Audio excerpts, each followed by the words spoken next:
It's one of the most common issues facing pet owners each year, fleas and ticks.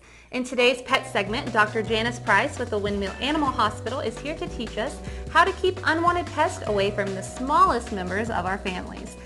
Thank you so much, Dr. Price, for joining us. Now, we're going to be talking about how the heat of summer is affecting our pets. And I know last time we talked about heat strokes in pets. This time it's about those pests that we don't like. Explain to us about how that can be worse in the heat of summer. Well, when it's warm, then we have problems with fleas and ticks. And the reason we're so interested in controlling fleas and ticks is they can bring diseases not only to our pets, but to our family, including our children. Now, we're having a lot more problems with fleas and ticks right now than we normally do because we had a warm winter. And since we didn't have the freeze kill off a bunch of fleas and ticks over the winter, now we're dealing with last year's fleas and ticks as well as this year's fleas and ticks.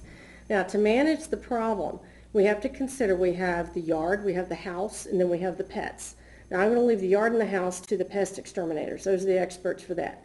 My area of expertise is the pet, and the most common mistake people make in trying to control fleas and ticks is not treating every pet in the household.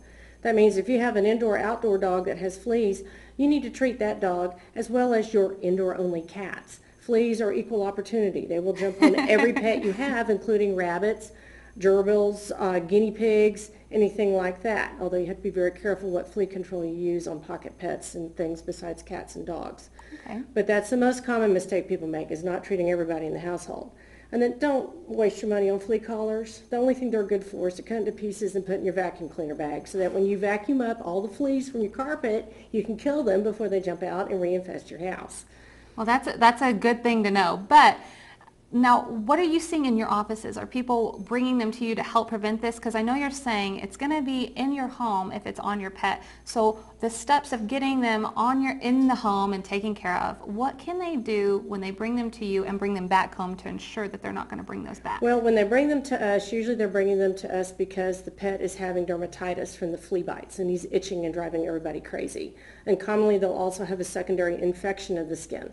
So we treat that, and we treat the itching from the fleas, and then we'll use medications to get rid of the fleas that are on the pet at that point in time, and then we'll discuss with the client designing an encompassing plan to take care of everything at home to where they don't leave any bases uncovered. Great. Thank you so much for being with us today, and I know everyone at home is going to take these and run with them with their Hopefully. pets. Thanks now, so much. If you have a sick little pet, bring them to the Windmill Animal Hospital off Windmill Circle. The number is set up to appointment is on your screen. They're even open on Saturdays. All their info is also on their Facebook page as well as bigcountryhomepage.com/KTAB-4U.